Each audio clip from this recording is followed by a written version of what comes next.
Hello everyone, मैं उज्जवल कुमार आपका स्वागत करता हूं आपके इस यूट्यूब चैनल बायोलॉजी विद उज्जवल कुमार में। आज के इस वीडियो लेक्चर में हम पढ़ने जा रहे हैं मॉलिक्यूलर बेसिस ऑफ इनहेरिटेंस, जो आता है स्टैंडर्ड 12 के चैप्टर 6 में। इस चैप्टर में मेनली हम सेकंड और थर्ड पेज में दिए गए पॉइंट्स को एनसीईआरटी से पढ़ने जा रहे हैं। उसे शॉर्ट वे में मैंने इस बोर्ड पे लिखा है, जिससे हम इस पॉइंट को 10 to 15 मिनट्स में पूरी तरीके से कंप्लीट कर लेंगे। ये मेनली 2 पेजेज हैं और हम एनसीईआरटी से बिल्कुल भी बाहर नहीं जा रहे हैं। तो आइए हम समझते हैं कि आखिर इन 2 पन्नों में हमें एनसीईआरटी क्या समझाना चाह रहा है। यहाँ कुछ स्ट्रक्चर्स दिए गए हैं। यह जो स्ट्रक्चर है ये डबल स्ट्रैंडेड पॉलीन्यूक्लियोटाइड चेन का स्ट्रक्चर है।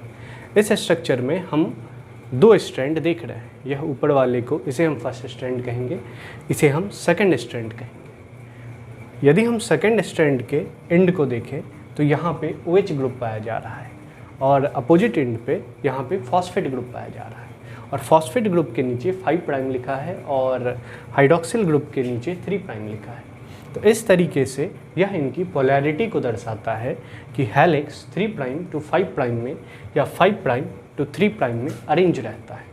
और आपस में पोलैरिटी को देखें, डबल हेलिक्स में पाए जाने वाले दोनों हेलिक्स के, तो ये एंटी पैरेलल है। यदि ऊपर वाले का 5 प्राइम एंड है तो नीचे वाले का 3 प्राइम एंड है, और इसे ही हम एंटी पैरेलल कहेंगे। सेकेंड पॉइंट आता है इसके स्ट्रक्चर के बारे में। इसके स्ट्रक्चर को बेसिक तौर पे हम देखें तो एक न्यूक्लियोटाइड में 3 कंपोनेंट्स पाए जा रहे हैं। 3 कंपोनेंट्स में है sugar, phosphate and nitrogenous base. यहाँ हम देख रहे हैं ये साइक्लिक स्ट्रक्चर जो यहाँ दिखाया गया है, यह शुगर का स्ट्रक्चर है। यह ए से जो डिनोट किया गया बॉक्स है ये नाइट्रोजनस बेस को दिखा रहा है, और ये पी से जो स्ट्रक्चर सर्कल में रिप्रेजेंट किया गया है यह फॉस्फेट ग्रुप को दिखा रहा है। फॉस्फेट ग्रुप अटैच्ड रहते हैं शुगर से विथ फॉस्फोडाइस्टर बॉन्ड, और नाइट्रोजनस बेस अटैच रहते हैं शुगर से एन ग्लाइकोसाइडिक बॉन्ड से। एडेनिन अपने सेकेंड हेलिक्स में प्रेजेंट नाइट्रोजनस बेस के साथ जो बॉन्ड पेयरिंग करता है वो कंप्लीमेंट्री वे में करता है, यानी कि हमेशा एडेनिन के सामने थाइमीन ही रहेगा। एडेनिन के सामने हमेशा थाइमीन ही रहेगा, और इन दोनों के बीच जो बॉन्डिंग हो रहा है इस बॉन्डिंग को हम हाइड्रोजन बॉन्ड कहते हैं। और ये प्रेजेंट हाइड्रोजन बॉन्डिंग एडेनिन और थाइमीन के बीच 2 नंबर में प्रेजेंट रहेंगे। और वही हम ग्वानिन और साइटोसिन की बात करें तो इसमें हाइड्रोजन बॉन्ड 3 के नंबर में प्रेजेंट रहते हैं। यह हमारा जनरल स्ट्रक्चर का डिस्क्रिप्शन हुआ एक डीएनए का। अब हम चलते हैं, कुछ पॉइंट्स और दिए गए हैं हमारे इस पेज में, उसकी ओर। हमें आरएनए के बारे में बताया गया है उसी पेज में, जिसमें बताया गया है कि आरएनए और डीएनए में आखिर क्या अंतर है। आरएनए और डीएनए में शुगर और नाइट्रोजनस बेस के बेस में अंतर है। शुगर जो कि आरएनए में पाया जाता है वो राइबोज का शुगर होता है। उसके सेकेंड प्राइम एंड पे, यहाँ पे ये डिनोट किया गया है 1 2 3 4। ये जो सेकेंड प्राइम है, यदि हम बात करें डीएनए की तो यहाँ पे केवल एक हाइड्रोजन प्रेजेंट रहता है। लेकिन जब हम बात कर रहे हो आरएनए की तो यहाँ पे हाइड्रोजन के साथ ऑक्सीजन भी प्रेजेंट रहेगा, जिसे हम हाइड्रोक्सिल ग्रुप कहते हैं। और जब शुगर के पास 2 प्राइम एंड पे ऑक्सीजन प्रेजेंट हो तो ये डीऑक्सी नहीं होगा। डीऑक्सी मीन्स यानी कि अब्सेंस ऑफ ऑक्सीजन। तो जब अब्सेंस ऑफ ऑक्सीजन है तो इसे हम डीऑक्सी राइबो न्यूक्लिक एसिड कहते हैं, और जब यहाँ पे ऑक्सीजन का प्रेजेंट हो तो इसे हम राइबो न्यूक्लिक एसिड कहेंगे, क्योंकि शुगर राइबोज का हो चुका है। ठीक है, ये एक अंतर हुआ शुगर के बेसिस पे आरएनए और डीएनए में। दूसरा अंतर जो डीएनए और आरएनए में है वह है नाइट्रोजनस बेस के बेसिस पे। यह बेसिस यह है कि जहाँ डीएनए में एडेनिन, ग्वानिन, साइटोसिन और थाइमीन पाए जा रहे हैं, वहीं आरएनए में at the place of thymine हमें यूरासिल देखने को मिलता है। जैसे हम यहाँ देख रहे हैं, यहाँ पे एडेनिन है, थाइमीन है, ग्वानिन है और साइटोसिन है। यदि ये स्ट्रैंड होते आरएनए के तो यहाँ थाइमीन की जगह हमें देखने को मिलता यूरासिल। यदि यहाँ थाइमीन की जगह हमें यूरासिल देखने को मिलता तो ये स्ट्रक्चर हो जाता आरएनए का। यही 2 अंतर हमें हमारे एनसीईआरटी में बताया गया है डीएनए और आरएनए के बारे में। ओके, अब हम बेस पेयरिंग की ओर चलते हैं। जैसा हमने देखा कि बेस पेयरिंग कंप्लीमेंट्री वे में शो करता है। इसका मतलब ये हुआ कि इस डबल स्ट्रैंड में यदि हमें एक स्ट्रैंड पे प्रेजेंट नाइट्रोजनस बेस के बारे में मालूम है तो हम इसके सेकंड स्ट्रैंड को खुद ब खुद ड्रॉ कर सकते हैं, क्योंकि ये कंप्लीमेंटरिटी को शो करता है। यानी कि हमेशा एडेनिन के सामने थाइमीन आएगा, ग्वानिन के सामने साइटोसिन आएगा, और तो इसे हम कंप्लीमेंट्री कहेंगे। इसके बाद कुछ इसके साइलेंट फीचर्स हमें एनसीईआरटी में दिए गए हैं। यह साइलेंट फीचर्स हैं इनके बैकबोन के बारे में। इस स्ट्रक्चर में यदि हम देखें तो ये जो लाइनिंग चल रहा है इसे हम बैकबोन कहते हैं। Sugar phosphate, sugar phosphate, sugar phosphate, sugar and further on जब ये हाइड्रोक्सिल ग्रुप फॉस्फेट से बाइंडिंग करेगा तो यहाँ पे एक फॉस्फोडाइस्टर बॉन्ड बनेगा और यहाँ पे एक फॉस्फोरस आ जाएगा। तो यहाँ पे फिर से फॉस्फोरस होगा और फिर से शुगर फॉस्फेट। इस तरीके से ये 2.04 मीटर में ये लेंथ खुद को कंटिन्यू करता रहेगा। तो इस तरीके से यह जो है इसका बैकबोन वह है शुगर फॉस्फेट से बना हुआ।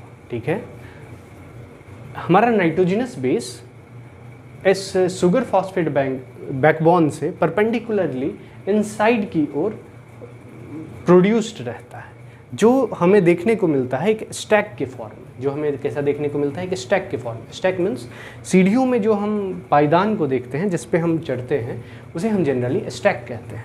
तो यह जो है यहाँ बेस पेयर्स स्टैक के रूप में रहते हैं, यानी कि उस पायदान की तरह।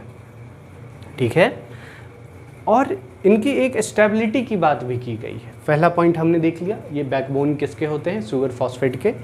फिर हम कंटिन्यूटी को आगे बढ़ाने के लिए यदि हम देख रहे हैं तो नाइट्रोजनस बेस स्टैक्स का फॉर्मेशन कर रहे हैं, यानी कि ये दोनों इस तरीके से हैं, ऐसे ऐसे हैं, यहाँ से यहाँ, फिर यहाँ, फिर यहाँ, इस तरीके से आगे बढ़ रहा है। ठीक है, तो ये स्टैक्स हैं जो इन्हें स्टेबिलिटी प्रोवाइड करता है। साथ में ये हाइड्रोजन बॉन्डिंग भी स्टेबिलिटी में मदद करता है। एक पॉइंट है कॉइलिंग के बारे में। यदि हम डीएनए को देखें तो डीएनए हमें देखने को मिलता है हेलिकल स्ट्रक्चर में।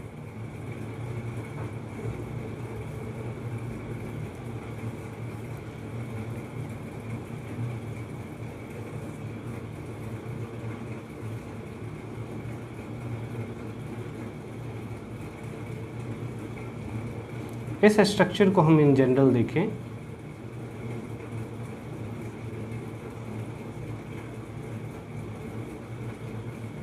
तो इसे हम कह सकते हैं एक डीएनए का हेलिकल स्ट्रक्चर। यहाँ पे बॉन्डिंग्स पाए जाते हैं।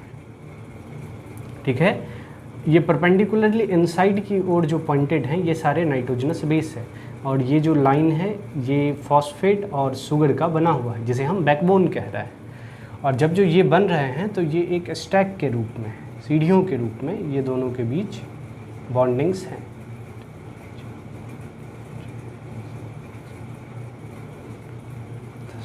जनरली यहाँ हम कर्व देख रहे हैं, यहाँ पे हम कुछ कर्व देख रहे हैं। कॉइलिंग में कुछ टर्निंग्स हैं। इस टर्निंग्स में जो वाइडर ओपन हो रहा है उसे हम मेजर ग्रुप्स कहते हैं, और जो शॉर्टर ओपन हो रहा है उसे हम माइनर ग्रुप्स कहते हैं। इसे हम मेजर ग्रुप कह सकते हैं।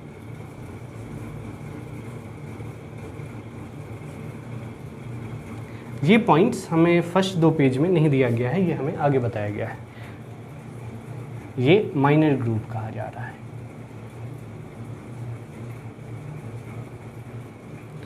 यहाँ से जो यहाँ तक है इसे हम टर्न कह रहे हैं। ये टर्न जनरली 2 टर्न के बीच में 10 बेस पेयर्स पाए जाते हैं, और इस 10 बेस पेयर्स का डिस्टेंस होता है 3.4 नैनोमीटर्स।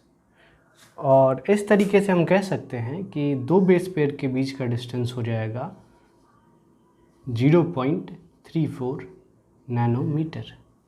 और 1 नैनोमीटर का वैल्यू यदि हम देखें, यह एक मेजरिंग वैल्यू है जिससे हम लेंथ को मेजर करते हैं। जब कोई बहुत ही छोटा सा एलिमेंट दिया गया हो या फिर सब्सटेंस हो, उसे हम छोटे से यूनिट से मेजर करते हैं। जिसके लिए जनरली हम माइक्रो, नैनो, पिको, एंगस्ट्रम ऐसे यूनिट्स का यूज करते हैं। यहाँ पे नैनोमीटर का यूज किया गया है, जिसमें 1 नैनोमीटर मीन्स 10⁻⁻⁹ मीटर। ये हमें देखने को हमारे फिजिक्स में मिलता है, जहाँ इनके यूनिट्स के बारे में हमें एक्सप्लेन किया गया है। बॉन्ड की ओर जैसा हमने यहाँ देखा था, 2 नाइट्रोजनस बेस के बीच में हाइड्रोजन बॉन्ड्स पाए जा रहे हैं जो स्टेबिलिटी प्रोवाइड करता है। एडेनिन थाइमिन के बीच में डबल हाइड्रोजन बॉन्ड्स हैं। ग्वानिन साइटोसिन के बीच में ट्रिपल हाइड्रोजन बॉन्ड है। यह पॉइंट हमें हाइड्रोजन बॉन्ड के ये हमारा थर्ड साइलेंट फीचर्स के रूप में बताया गया है।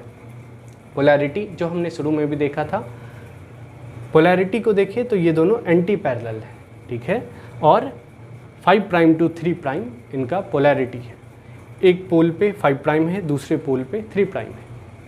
This is all about our the DNA topic, ठीक है।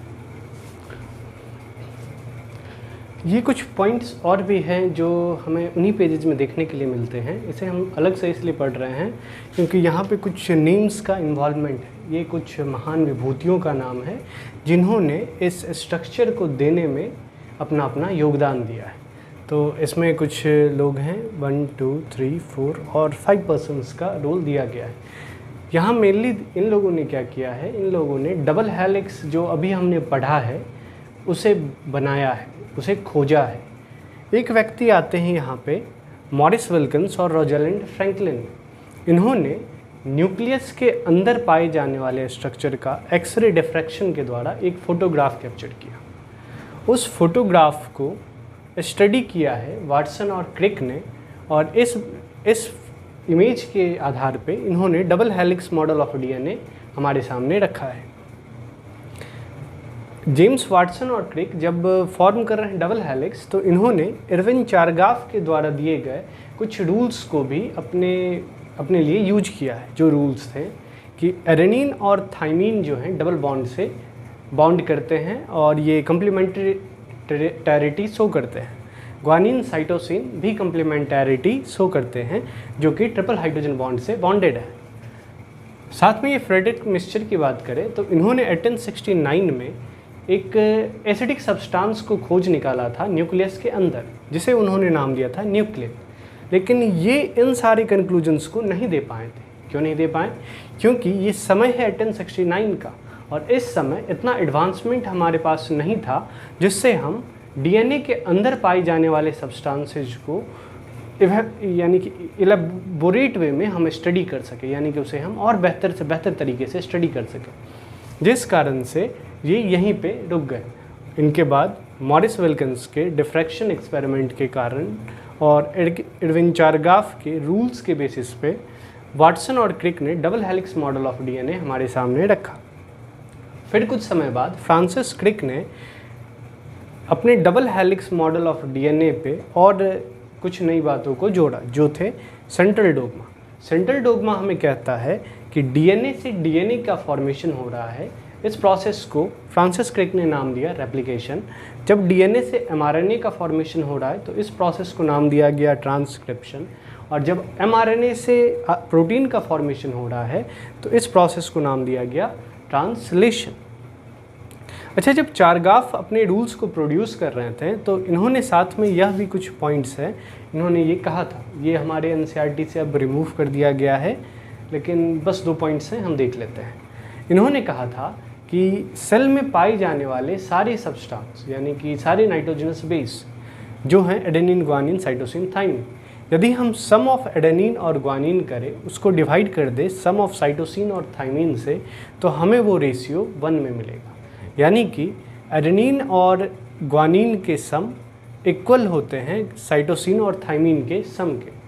ये बड़ा ही सिंपल सा कॉन्सेप्ट है। यदि हम देखें कि जब एडेनिन के सामने थाइमिन है तो इसका मतलब एडेनिन जितने हैं उतना ही थाइमिन है। ग्वानिन के सामने साइटोसिन है तो जितने ग्वानिन है उतने ही साइटोसिन है, तो ये दोनों डिवाइड होके इक्वल होंगे ही होंगे। लेकिन जब हम बात करें प्रोकैरियोट्स और यूकैरियोट्स की, ये जो डबल बॉन्ड बनाने वाले स्ट्रक्चर्स हैं यानी कि एडेनिन, थाइमिन, और ये ट्रिपल बॉन्ड बनाने वाले स्ट्रक्चर्स हैं ग्वानिन और साइटोसिन, इनके रेशियो को जब निकाला गया तो पाया गया कि प्रोकैरियोट्स में sum of adenine and thymine when being divided by sum of guanine and cytosine then their ratio always be smaller than 1। वही जब यूकैरियोट्स के बारे में बात की जाए तो जब यूकैरियोट्स में इसी रेशियो को देखा गया तो ये रेशियो ग्रेटर देन 1 हुआ। इस बेसिस पे हम किसी के भी जेनेटिक्स को, यानी कि कोई डेड ऑर्गेनिज्म हमें मिल गया, उसके हम एडेनिन, थाइमिन और ग्वानिन, साइटोसिन के रेशियो को काउंट करके हम ये पता लगा सकते हैं कि ये यूकैरियोटिक ऑर्गेनिज्म का फॉसिल है या फिर प्रोकैरियोटिक ऑर्गेनिज्म का फॉसिल है। This is all about our DNA topics, ठीक है। और ये कुछ साइंटिस्ट थे, इनके बारे में भी हमने जान लिया और इस तरीके से हमारे दोनों पेज कंप्लीट हो गए। एक बात और, यदि आपको ये मेरा वीडियो पसंद आया हो तो please like and subscribe this channel. It really motivate us for making more videos and make improvement if any comes और नीडेड। Thank you.